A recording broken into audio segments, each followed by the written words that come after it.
Abra sua Bíblia comigo, vamos ler a palavra de Deus.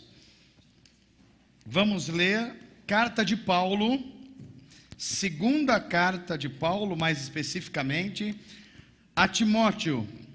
Segunda carta de Paulo a Timóteo, no seu capítulo de número 3.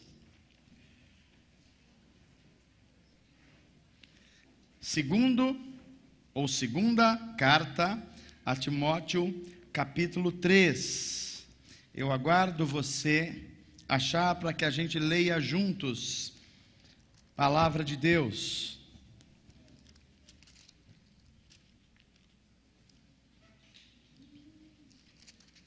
Nós estamos falando de uma das chamadas cartas pastorais. Paulo escreveu uma boa parte do Novo Testamento, e desses livros do Novo Testamento, nós temos as cartas, as epístolas, endereçadas a algumas igrejas, outras de forma geral, mas nós temos em Timóteo, por exemplo, um dos últimos escritos de Paulo. Paulo é um pastor bastante experimentado na vida, talvez esteja lá no final do seu ministério, e ele está olhando o mundo, ele está olhando como o mundo está acontecendo, ele está vendo pessoas lutando pela sua fé, ele está vendo também pessoas esfriando na fé, e Paulo percebe que está talvez nos seus últimos dias, e ele escreve ao seu discípulo, ao seu pupilo Timóteo. Timóteo é um jovem pastor que está começando a sua vida pastoral, e ele dá algumas instruções aqui, das mais importantes, que eu gostaria de ler com você. Todos acharam? Então vamos lá. Capítulo 3, a gente começa do verso 1 mesmo, que diz assim: saiba disto, nos últimos dias sobrevirão tempos terríveis.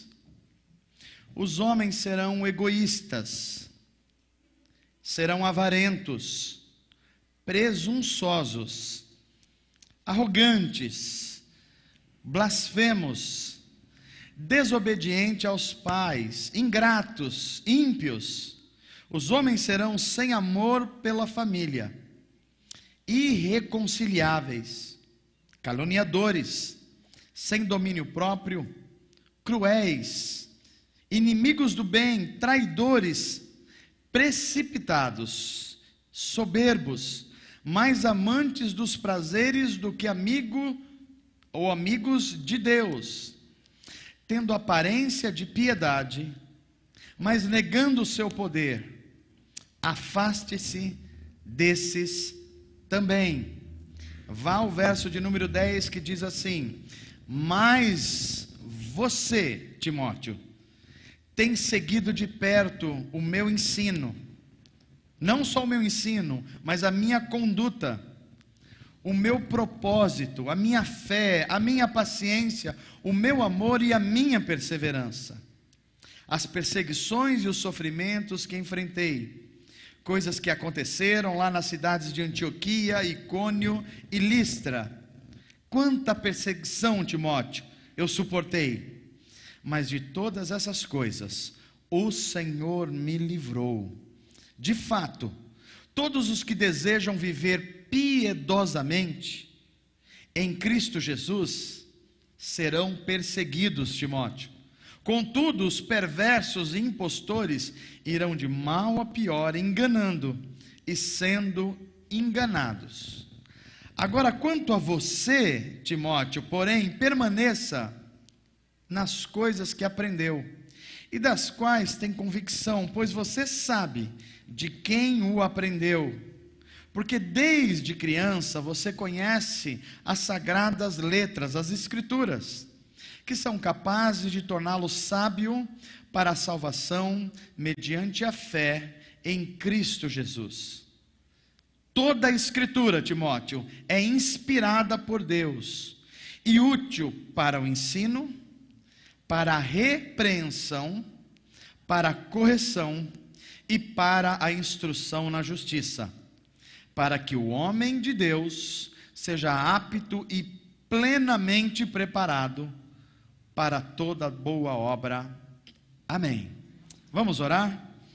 Deus, nosso Pai amado, diante do Senhor está o nosso coração, a nossa vida, e nós pedimos que o Teu Espírito Santo fale ao nosso coração, não apenas produza conhecimento, que é bom, mas produza transformação. Precisamos ser transformados à imagem de Jesus Cristo. Cura o nosso coração, cura a nossa mente, faz com que nós tenhamos ouvidos receptíveis à Tua palavra. Assim nós te pedimos e te agradecemos, no nome precioso de Jesus Cristo. Amém. Amém. Meus amados irmãos, nós lemos um texto bíblico com o qual eu gostaria de partilhar com vocês a palavra de Deus. E nós estamos diante de um quadro aqui de Paulo, apóstolo. Como disse a vocês, Paulo está, na verdade, tentando encorajar o seu discípulo, o seu pupilo Timóteo. E Paulo está percebendo aquilo que na Bíblia Sagrada, de tempos em tempos se renovam. É aquela expectativa que os cristãos estão no meio de um tempo e de uma situação em que parece que o mal está suplantando o bem. Parece que as dificuldades vão ganhando uma intensidade tão grande, que parece que nós estamos no limite de uma era. Quem sabe para alguns até no limite do retorno do Rei dos Reis. Essa sensação perspassou durante várias situações na Bíblia Sagrada.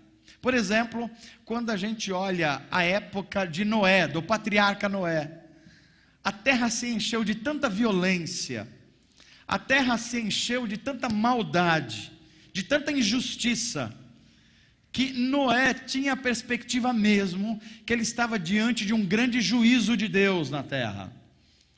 E o juízo veio. Nós conhecemos a história do dilúvio e a humanidade teve que recomeçar.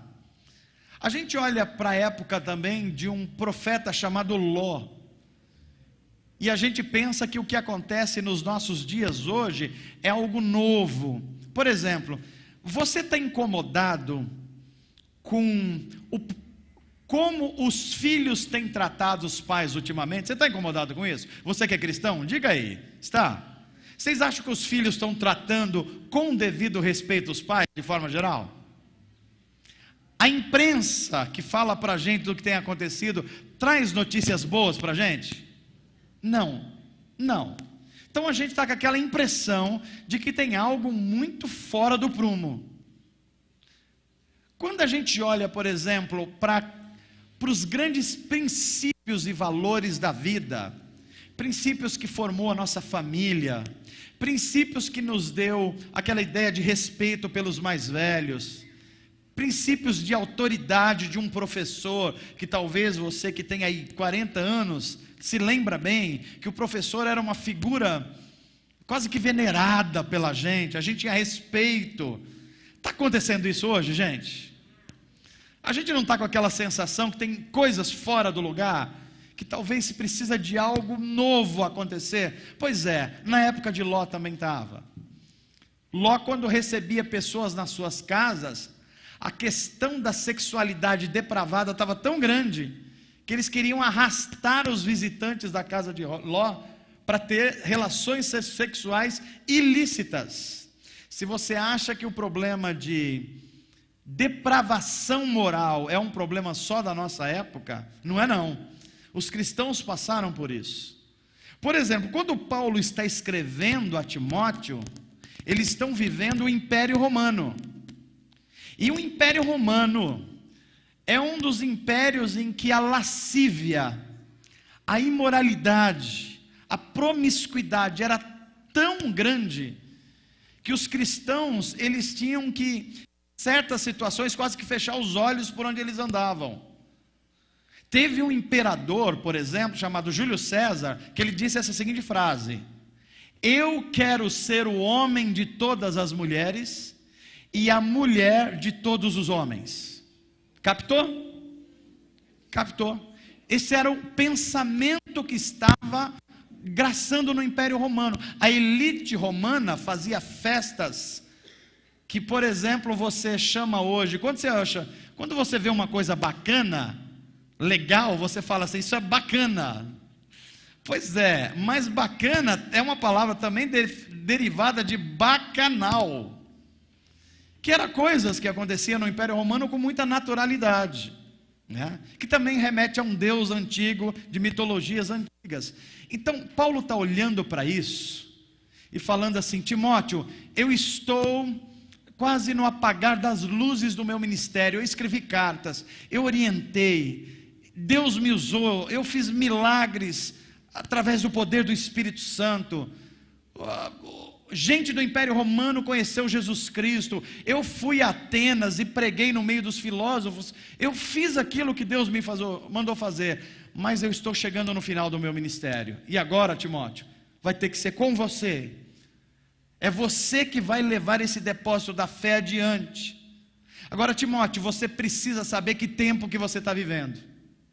E Paulo faz uma descrição, digamos assim, medonha, do tipo de pessoas e do tipo de época que Timóteo estava vivendo. É bom que a gente se lembre, isso faz 2000 anos, e a sociedade não melhorou muito. Eu queria ler esse trecho de novo agora, numa outra versão bíblica, para você ver a força das palavras. Nessa versão aqui, a mensagem do pastor Eugene Peterson, eu queria que você ouvisse o que Paulo tem a nos dizer do tipo de pessoas e do tipo de vida que elas vão viver. Olha só, escute, diz Paulo: Timóteo, não seja ingênuo, tempos difíceis vêm por aí. À medida que o fim se aproxima, os homens vão se tornando egocêntricos, loucos por dinheiro, fanfarrões, arrogantes, gente profana, sem respeito para com os pais, cruéis, grosseiros, interesseiros, sem escrúpulos, irredutíveis, caluniadores, gente sem autocontrole, gente que parece selvagens, cínicos, traiçoeiros e impiedosos, vazios e viciados em sexo e alérgicos a Deus. Eles vão fazer da religião um espetáculo, mas nos bastidores se comportam como animais. Timóteo, fique longe da influência deles. Palavras fortes, não é, gente? Palavras fortes. O que Paulo está dizendo num primeiro momento é que, de tempos em tempos, a iniquidade no mundo vai aumentando de um jeito. E deixa eu explicar o que é iniquidade. Iniquidade não é só o pecado. Iniquidade é o pecado feito sistematicamente, entendeu? Quando o pecado, as pessoas perdem a noção de o que elas fazem ofende a Deus. Então elas praticam sistematicamente o pecado. Isso é iniquidade. E de tempos em tempos parece que a sociedade caminha para isso. Na época de Paulo estava acontecendo isso, e não é difícil a gente perceber que nós estamos caminhando para algo parecido.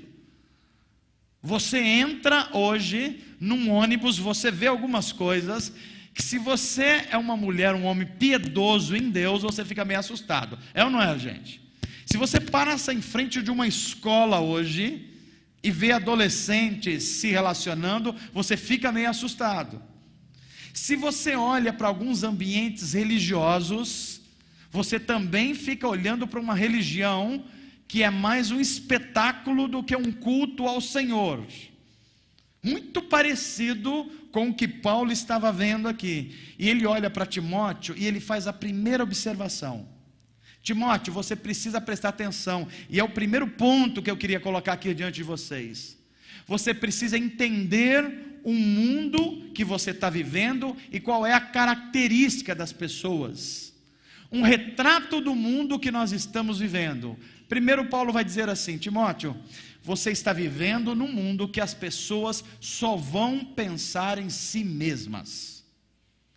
É parecido com o nosso mundo, gente? Olha só, hoje ainda eu estava conversando com a Giz a respeito de uma pessoa que nós ajudamos aqui na igreja há algum tempo, e a gente estava pensando e orando juntos como é que a gente vai fazer, porque nós estamos ajudando uma pessoa que tem vícios, tem uma série de dificuldades, e a gente leva para uma casa de recuperação, às vezes tem uma dificuldade, a gente abraça de novo, leva de novo, isso já vem há algum tempo. Só que essa pessoa voltou a ter uma recaída. Mas aí, quando os próprios familiares souberam, ligaram para a Giz e falaram assim, os familiares: olha, eu não sei o que vocês vão fazer aí, mas eu não aceito mais, nós não aceitamos mais essa pessoa na nossa casa. Os familiares. Que tipo de cidadão e cidadãs e pessoas que nós vamos encontrar? Pessoas que vão deixar os seus pais envelhecidos, jogados num asilo, ou jogados doentes em algum lugar, pessoas que só pensam em si.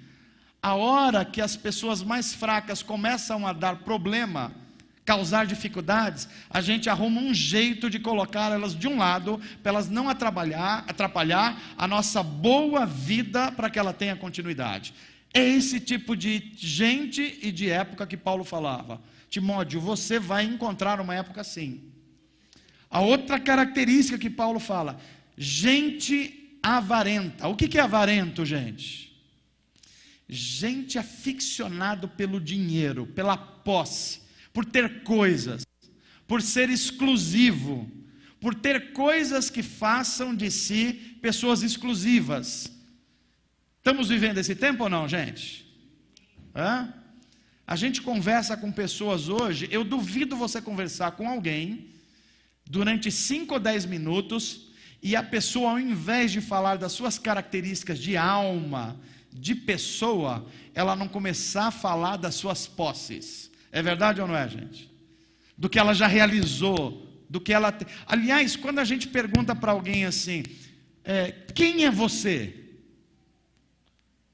A maioria das pessoas tenta ir na sua mente, buscar o melhor título possível, para dizer, eu sou tal coisa. Quando na verdade a gente poderia até falar, não estou perguntando o que você faz, estou perguntando quem é você. Quem é você? Paulo vai dizer, vai chegar uma época que as pessoas vão ter relacionamentos, só relacionamentos que lhes interessam, comerciais. Rede de amigos vai ser LinkedIn. Conhece o LinkedIn? Interesse profissional direto. Você não vai tomar mais café com uma pessoa com um bolinho de chuva. Você já fez isso alguma vez ou não? Já fez? É bom demais, não é não? Então vai ser difícil, porque o bolinho de chuva está desaparecendo.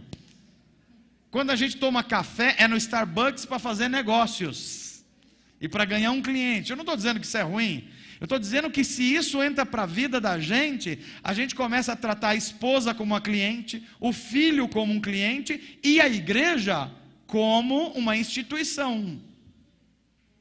E nós perdemos a vida comunitária e a comunhão. Paulo está dizendo, as pessoas serão assim. Outra característica que Paulo fala para Timóteo: Timóteo, você vai viver numa época que as pessoas vão ser viciadas em sexo e pornografia.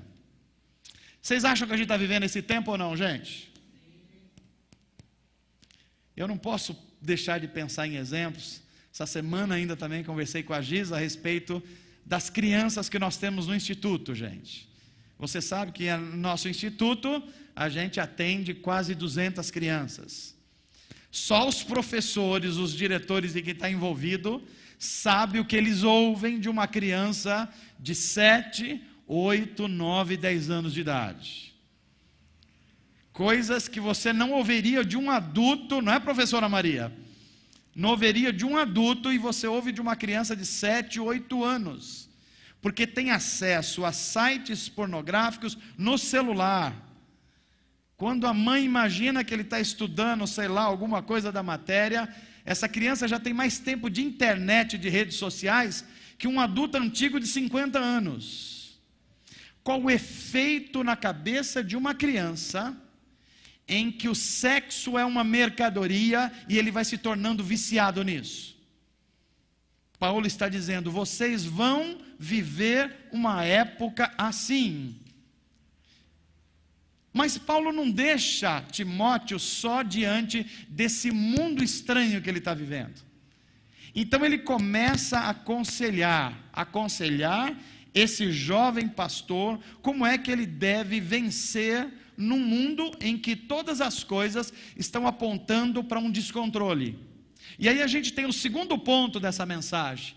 Timóteo, você precisará de bons exemplos de vida. Coisa impressionante isso aqui. Quando nós estamos olhando para a nossa época, a gente está vendo que uma das coisas que está mais nos faltando hoje são mentores na nossa vida. Pessoas que a gente olhe como exemplos. Olha quem eram as pessoas que te influenciavam há 15 anos, 20 anos atrás. Era o seu pai, era a sua mãe, era o seu professor, era o seu pastor e eventualmente um homem público, talvez um presidente da república, uma pessoa que você admirasse bastante. Procura essas pessoas hoje, o papel que elas estão vivendo hoje. Tá fácil para mãe ser mãe hoje, gente? As mães aqui, me digam aí. O seu filho ouve mais você ou as coisas que estão em 300 redes sociais? Me digam aí.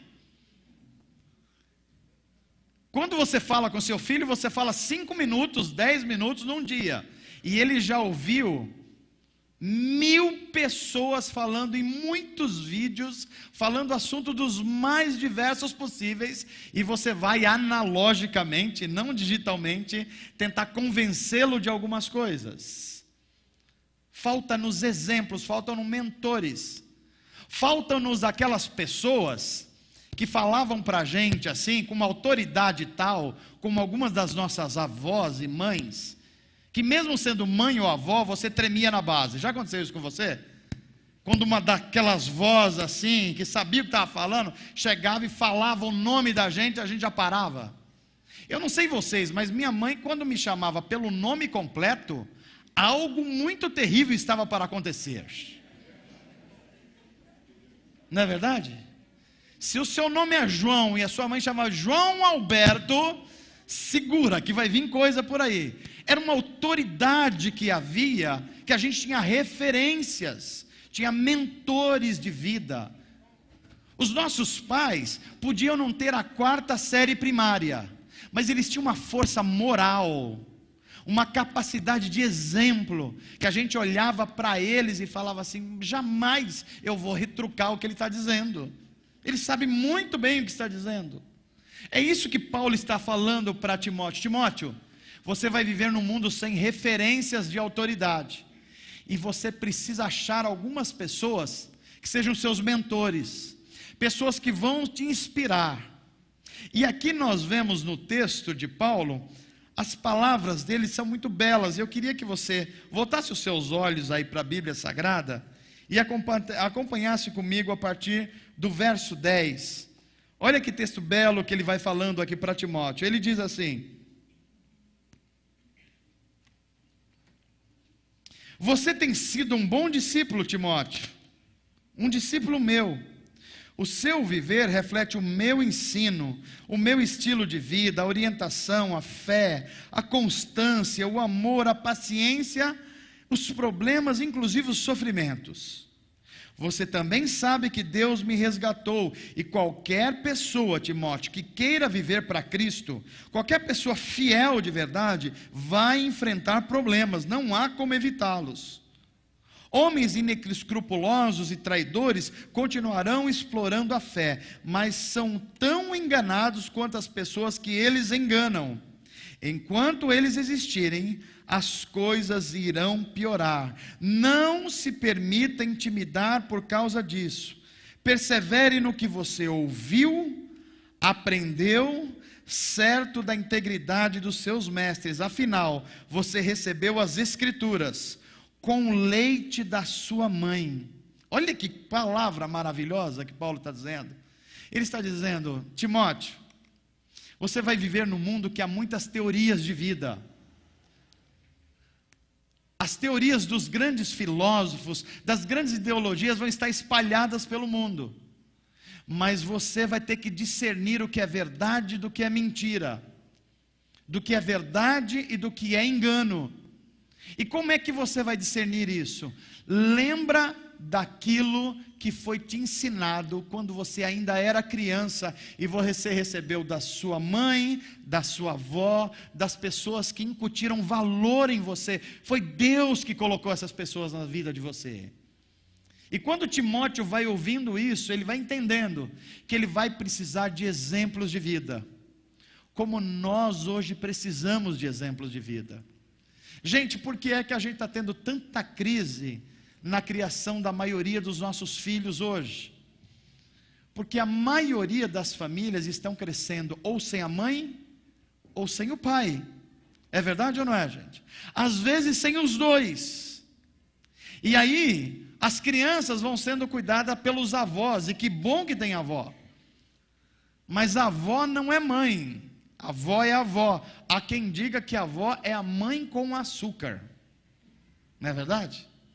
Por exemplo, a criança sabe que se ela vai pedir para a mãe e a mãe tem chance dela falar não, para quem que ela vai pedir? Para a avó. Porque a chance é muito grande da avó falar, não pode, mas a avó vai dar um jeitinho. As referências nossas a gente foi perdendo, as referências de autoridade, as referências de valores. E Paulo vai dizer assim: olha, vocês precisam encontrar na família de fé, no seu círculo de relacionamentos, pessoas cujo ensino seja verdadeiro, mas cujo testemunho seja uma expressão exata do ensino. Veja o que Paulo está dizendo. Mestres existem no mundo, mas não basta você acreditar em mestres, você tem que enxergar na vida deles o ensino deles. E por que é que Paulo está falando isso? Porque na época de Paulo e de Timóteo, havia uma profusão de mestres de filosofia, mestres da Torá, que ensinavam uma série de coisas inteligentes, mas cujo exemplo não aparecia na vida deles mesmos. E Paulo fala assim, ó, teste Timóteo, veja que se um mestre está ensinando, se ele está seguindo aquilo que ele ensina. Se ele está falando de humildade, veja se na vida dele aparece humildade. Se ele está falando de santidade, veja se isso aparece na vida dele. Porque é isso que vai dar garantia a você de que você está preso à verdade, e a mentira e o engano não vai tirar você dessa posição. Mas Paulo não termina aí. E aqui vai o terceiro ponto dessa mensagem que eu queria que você compreendesse. Porque Paulo vai dizer assim, olha, se você está vivendo num mundo em que você não pega pela alça, é um mundo que você não encontra mais referências de verdade, a primeira coisa que você precisa é homens e mulheres de Deus para mentorear a sua vida, para aconselhar. Não se trata só de pastores, às vezes se trata de um professor, às vezes se trata de um colega de trabalho, às vezes se trata de algum autor, um escritor, pessoas que Deus coloca na nossa vida para nos mentorear, para dizer assim, olha, cuidado, olha que você está caminhando por um caminho esquisito, repensa, cheque de novo, vá para a oração, volte de novo a uma vida devocional, essas pessoas que Deus nos dá e que são presentes de Deus. Mas Paulo vai adiante, ele vai dizer, Timóteo, além dessas pessoas de Deus e principalmente, você só vai vencer o mundo o qual você vai viver e ser bem-sucedido como um pastor de Cristo, se você se alimentar devocionalmente da palavra de Deus. Para Paulo, não há outra coisa com a qual nós teremos um colírio para enxergar o mundo que nós vivemos. Para Paulo, nada e nenhuma outra coisa pode santificar o nosso ouvido como a vida devocional diante da palavra de Deus. E Paulo, eu queria que você abrisse a sua Bíblia comigo de novo, por favor, no texto que nós lemos, lá ao final, Paulo olha para Timóteo e diz assim, lá no verso 14, quanto a você, Timóteo, porém, permaneça nas coisas que você aprendeu, e das quais tem convicção, pois você sabe de quem o aprendeu, porque desde criança você conhece as sagradas letras, que são capazes de torná-lo sábio para a salvação, mediante a fé em Cristo Jesus. E agora veja o verso 16, Timóteo, toda a escritura, toda ela é inspirada por Deus, toda ela é útil. E aqui vem 4 palavras que Paulo se utiliza, como a palavra de Deus nos mantém sãos mental e espiritualmente. Primeira coisa, a palavra de Deus, ela é útil para o quê? O que está escrito aí na sua Bíblia? Para o ensino. Por que Paulo se preocupa com o ensino? Porque Paulo se preocupa com a verdade. Se há 2000 anos atrás, Paulo já estava vendo um mundo em que cada um tem a sua verdade, imagina nós agora 2000 anos depois. Eu não sei se você está vendo isso. Quantas pessoas aqui trabalham como professores de alguma forma, pode ser em cursos regulares ou não? Levanta a mão, só para eu saber aqui. Pessoas que ensinam de alguma forma. Olha, tem pessoas aqui, eu estou vendo várias. Você sabe do que eu estou falando aqui, quando nós estamos falando de verdade. Tente falar para o seu aluno hoje, que existe uma só verdade. O que ele vai dizer para você? Não, essa é a sua verdade, professora. Porque eu tenho a minha verdade. Aliás, tem um videozinho que eu recebi essa semana, eu não sei quem viu, de uma professora corrigindo a prova de um aluno, em que tinha assim na conta, 2 mais 2, para o aluno colocar o resultado. E ele colocou assim, 2 mais 2 é igual a 22. E a professora foi escolher, alguém viu esse vídeo ou não? Olha, teve algumas pessoas que viram. E a professora foi questionar e o aluno falou, não, 2 mais 2 é 4 para a senhora, para mim é 22.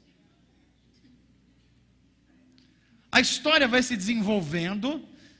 A professora é praticamente agredida pela mãe do aluno, os vizinhos e os outros começam a falar que ela é uma radical, que ela é uma pessoa que sem noção, que as crianças agora são diferentes, que 2 a 2 não precisa ser 4 necessariamente. E a história vai se desenrolando de tal forma que a professora é chamada para o conselho dá uma prensa nela e resolve demiti-la. O diretor chama a imprensa e fala assim, nós estamos demitindo essa professora porque ela não se adequa mais aos métodos modernos de ensino. Portanto, ela não serve mais para ensinar as nossas crianças. Aí acontece algo curioso, porque o diretor fala assim, olha, nós vamos pagar, você vai ser despedida, vai ter todos os direitos, e nós vamos pagar lá, sei lá, uma quantia X lá para a pessoa. Aí quando ele faz a conta, ele tem que usar a matemática. E a professora faz uma outra conta que dá 4 vezes o valor que ele estava querendo pagar. Então, se a matemática não tem uma realidade, uma verdade, então ok. Então o senhor escolhe um valor, eu escolho outro. Veja, a vida vai ficando sem referências. Se não há verdades e valores no mundo, então cada um tem a sua verdade. Então, agredir o outro pode ser uma coisa normal. Inclusive, matar o outro pode ser real para alguém e verdade para alguém. Paulo está dizendo, cuidado com esse mundo, Timóteo. Cuidado com ele, você precisa olhar para as Escrituras e manter a sua mente saudável. E você vai conseguir isso devocionalmente se alimentando da palavra de Deus. Por quê? porque ela vai corrigir você, ela vai dizer o que é verdade e o que não é, ela vai abrir os teus olhos para um monte de enganos que estão no mundo que você vai viver. Então Paulo olha para Timóteo e fala: Timóteo, cuidado com isso, olha para o ensino, aprende diariamente, olha para as promessas de Deus, olha para a lei de Deus, olha para os 10 mandamentos, olha para o sermão do monte, olha para o fruto do Espírito, olha para tudo isso. Isso são as coisas que vai manter o seu coração limpo e a sua mente sadia. Mas Paulo vai mais, ele diz: toda a escritura de Gênesis a Apocalipse é apto além do ensino para a repreensão. E aqui é muito curioso, porque repreensão para Paulo é alertar para o que não está em ordem, é uma prevenção, é quando a gente está indo num caminho esquisito, e a gente vai para a palavra de Deus, e quando a gente vai para a palavra de Deus, nós lemos sobre a santidade de Deus. É quando a gente está pensando em fazer algo com o nosso corpo, por exemplo, e as teorias modernas estão dizendo assim: o corpo é seu, você faz o que você quiser com ele e ninguém tem nada a ver com isso. É nesse momento que a gente precisa ser repreendidos pela palavra de Deus, para alertar para o que não está em ordem. Aí quando você vai para a palavra de Deus, você lê assim: cuide do seu corpo de uma forma extraordinária, porque ele não é seu, ele é templo do Espírito Santo de Deus. Aí o que está fora de ordem, volta para a ordem. Paulo está dizendo: Timóteo, você é jovem, mas não caia nesses contos, você precisa se alimentar devocionalmente da palavra de Deus. Além disso, Paulo vai a uma terceira coisa: Timóteo, a palavra de Deus é útil para correção. Veja, o segundo foi repreensão. Repreensão, você está começando a ir para o lugar errado, e você é trazido pela palavra de Deus. Mas agora Paulo está dizendo que a correção é quando você já pôs o pé na lama, quando você já saiu da casa do pai e foi como filho pródigo. É quando você já está na iminência de comer a comida dos porcos. É quando você começa a desejar a lavagem dos animais para comer. Aí Paulo fala: Timóteo, viva uma vida devocional com a palavra de Deus, porque se chegar uma hora que você colocar o pé na lama, essa palavra, o Espírito de Deus nessa palavra, vai puxar você de lá. Como nós lemos aqui hoje, no comecinho desse culto, Salmo 119, o verso que mais vocês citaram aqui, qual foi mesmo, gente? Qual o versículo do Salmo 119 que vem à mente da gente? Lâmpada para os meus pés é a tua palavra. Quando eu leio isso, eu só posso imaginar, imagina você num lugar cheio de lama, escuro, e você vai andando, sente que alguma coisa amoleceu, mas você não sabe muito bem se é barro, ou se é caco de vidro, se é qualquer outra coisa. Mas aí você pega um farolete e coloca a luz nos seus pés, aí você vê aonde é que você pisou. É disso que Paulo está falando.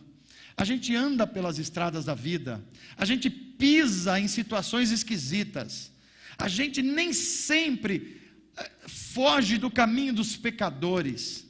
Às vezes a gente está numa roda de escarnecedores.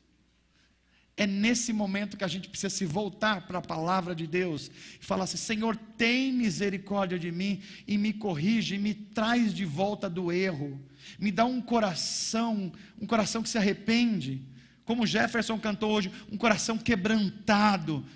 Me faz olhar para a cruz de novo, para que na cruz eu receba de novo esse sangue que me lava, esse sangue de Jesus Cristo que me purifica de todos os pecados. É isso que Paulo está dizendo: Timóteo, cuide disso. Mas Paulo dá um quarto conselho para Timóteo: Timóteo, além de tudo, preocupe-se da sua instrução na justiça. Não reaja só às coisas, Timóteo. Você precisa ter uma mente que pensa em justiça.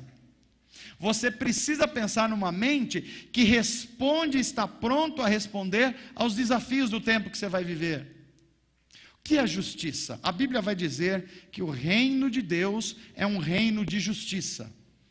Jesus vai dizer no Sermão do Monte: bem-aventurados os que têm fome e sede de justiça, porque eles verão a Deus, eles serão saciados. O que é justiça na Bíblia? Justiça não tem nada a ver com vingança.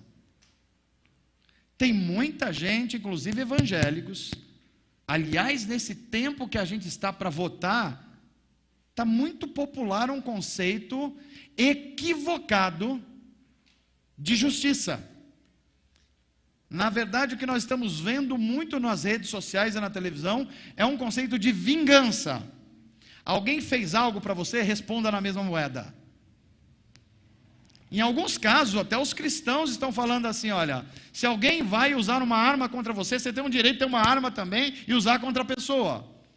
A minha pergunta é: qual Jesus que nós vimos fazer isso?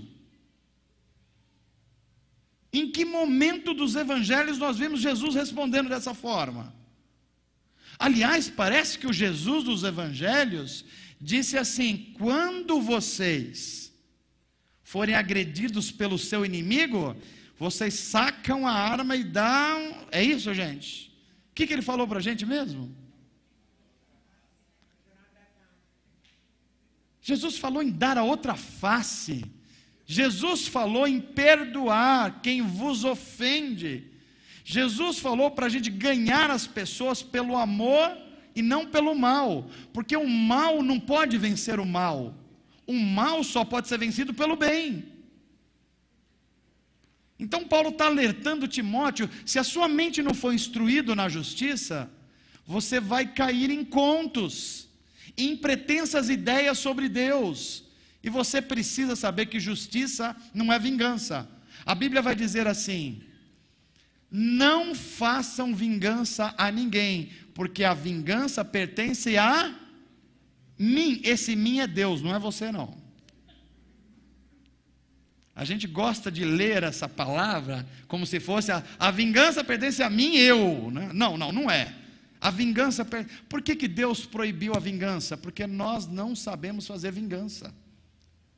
Mas Deus mandou a gente fazer justiça. E o que é justiça? Justiça é fazer e viver relacionamentos corretos. Isso é justiça. Quando um relacionamento está correto, a justiça está estabelecida. Quando um relacionamento está incorreto, tem injustiça nesse relacionamento. É por isso que você, como patrão, como empregado, como professor, como aluno, como esposa, deve amar a justiça, mas não tentar fazer vingança, porque nós não sabemos fazer isso. Só Deus sabe fazer isso. E sabe como Deus fez a vingança?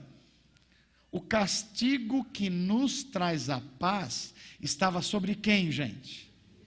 Sobre um justo. A vingança que era para vir contra mim, a vingança justa de Deus, Deus despejou na cruz, como nós cantamos hoje, Jefferson. Foi lá na cruz. Todo mal esteve sobre ele, o Filho de Deus. Para quê? Para que eu não recebesse vingança, mas eu recebesse generosidade, graça e misericórdia de Deus. E é por isso que nós agora estamos no relacionamento correto entre nós e Deus. O nome disso é justiça. Por isso que Paulo vai usar uma linguagem teológica que a gente precisa entender. Cristo é a nossa justiça. O que Paulo está dizendo? Por causa do que ele fez, a sua obra na cruz, ele nos trouxe agora para um relacionamento correto com Deus Pai. Isso é justiça, amém, gente? Então Paulo está dizendo para Timóteo: Timóteo, você quer viver nesse mundo sem ser contaminado? Você quer ser relevante e ter uma vida santa? Você quer viver uma vocação de vida santificada? Então olhe para o ensino. Volte à palavra de Deus diariamente. Não abra mão de um tempo devocional. Deixa eu fazer um parênteses para você aqui. Seja sincero agora com o seu coração. O tempo que você tem durante a semana, você já parou para pensar quantas horas você tem numa semana? Quantas horas tem um dia, gente? Um dia. 24, não é isso? Só o Unibanco 30 horas que tem 30. A gente tem 24. Quantos dias tem uma semana de 7 dias? Você que ainda acredita na matemática, porque tem gente que não está acreditando mais, mas se você acredita, vai dar 176 horas. 176. Você deve trabalhar em média 8, 9 horas por dia. 8 vezes 7, quanto que é? Ah, gente. 56. Vai lá, 60 horas. 60 horas da sua semana é para o seu trabalho. Você deve dormir também 8 horas se você não for um adolescente. Porque adolescente é 15. Né? Mais 60 horas, 120. Quantas horas sobraram aí de 120 para 176? 56 horas. O que é que você faz com essas 56 horas? Que você está dizendo que não tem tempo.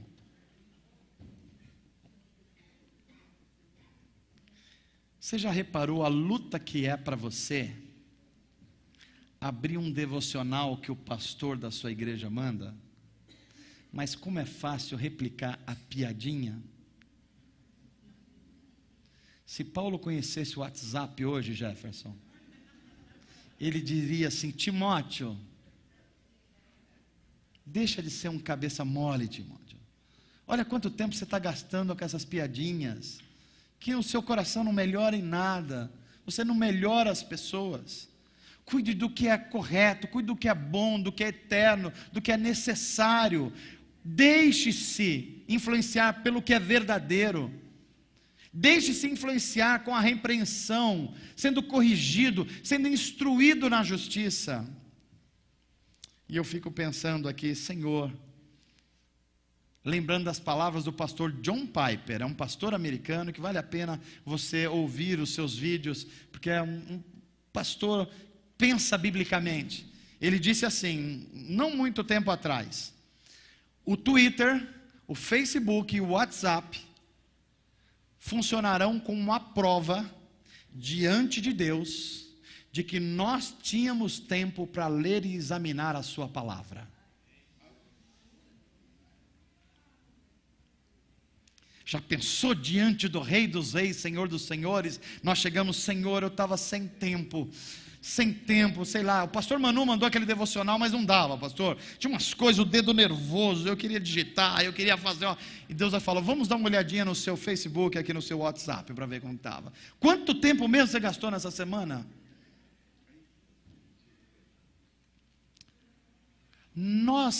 O nosso problema, gente, não é que a gente não tem tempo. O que nós não temos é prioridades na vida. Falta-nos prioridade, o que é importante, e eu gastar tempo com o que é importante. Porque todos os seres humanos que habitaram esse planeta tiveram 24 horas por dia. Você acha que o Noezão tinha mais que 24, gente? Você acha que o Abraão tinha quanto por dia? Cada um em cada geração olhou para o que era importante para a vida, e no meio de um monte de vozes, eles ouviram a voz de Deus. No meio de muitos ruídos, eles ouviram a voz de Deus. O que Paulo está falando para Timóteo é: ouça a voz de Deus no meio de tantos ruídos do seu tempo. Amém, gente? Esse amém ficou meio devagar. Eu acho que você ficou: Senhor, pastor, é sério mesmo esse negócio que Deus vai olhar o meu Facebook? É isso? Não, eu vou deixar você mais tranquilo. Ele já sabia, ele já viu. Não é que ele vai ver, ele já viu. Ele já sabe. Ele já conhece a sua mente, ele conhece a intenção do seu coração. E sabe qual é a melhor notícia? Apesar de tudo isso, Deus continua amando você e te dando oportunidades. Isso é graça de Deus, isso é misericórdia de Deus. É por isso que Paulo vai olhar e fala assim: olha, Timóteo, você é novo, mas já aprende. Deixe-se ensinar pelo que é verdadeiro. Deixe-se repreender para aquilo que está fora de ordem. Deixe ser corrigido para se trazer de volta quando você estiver com um pé no erro. E sobretudo, deixe a sua mente ser instruído pela justiça, para que todos os seus relacionamentos sejam mediados pela palavra santa de Deus. Amém, gente? Nós precisamos viver assim? Como será a nossa semana que vai entrar agora, hein, gente? Como será? Como serão as próximas 176 horas da nossa vida? Como é que a gente vai reagir isso? Se a gente soubesse, sabe de umas coisas? Uma das coisas que a gente tem dificuldade, e eu acho que Paulo está ensinando para Timóteo, falta-nos a perspectiva de que Cristo está voltando. É isso que está faltando a nós. Nós estamos vivendo uma geração que acha que isso não vai acontecer logo. O problema é que Cristo volta de duas formas. Uma é uma volta escatológica no fim da história. E nós não sabemos quando é, mas pode acontecer daqui a 5 segundos. Pode acontecer. E não dá mais tempo de você fazer nada, absolutamente nada. Mas Cristo pode voltar também para a gente, sendo o último segundo da vida da gente daqui a pouquinho. E não tem mais nada que você possa fazer. O que você fez até agora é o que conta. Falta-nos essa perspectiva, porque se a gente vivesse sob essa perspectiva que Paulo está ensinando Timóteo, veja bem, gente, se nós soubéssemos que Cristo ia voltar terça-feira à noite, a próxima terça-feira, e o pastor Manô marcasse uma reunião de oração aqui na segunda noite, o que você acha que ia acontecer?